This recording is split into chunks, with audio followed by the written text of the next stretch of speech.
मस्जिद का रुख कर लेते और नमाज में मशगूल हो जाते। मोहतरम सामाईन इकराम और हाज़रीन जलसा, अल्लाह तबारक व तआला ने बहुत सी मकामात नमाज के कायम करने का हुक्म दिया है।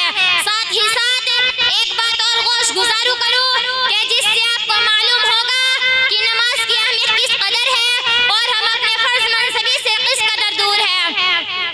अल्लाह तबारक व तआला ने फरमाया अक़ीमिस्सलाह, यानी फरमाया अक़ीमुस्सलाह, यानी नमाज कायम करो।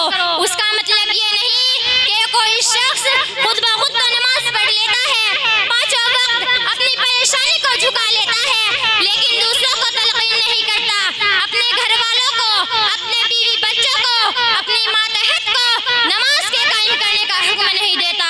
तो दोस्तों, वो नमाज कायम करने वाला नहीं है, मरने के बाद फिर इक़ामत नमाज नहीं होगी।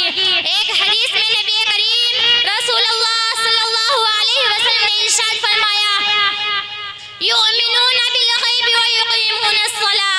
इसलिए जहाँ हमारे लिए ये ज़रूरी है कि हम नमाज पढ़ें, वहीं हमारे लिए ये भी ज़रूरी है कि अपने घर वालों को, अपने बीवी बच्चों को, अपनी मातहत को नमाज के कायम करने का हुक्म दें। आज हम अपने गिरेबानों में झांक कर देखें, आज हम नमाज पढ़ते हैं। अल्लाह तबारक व तआला ने फरमाया इन्नस्सलात तन्हा अनिल फहशाई वल मुनकर, यकीनन नमाज ही बुरी बातों और बेहयाई से बचाती है।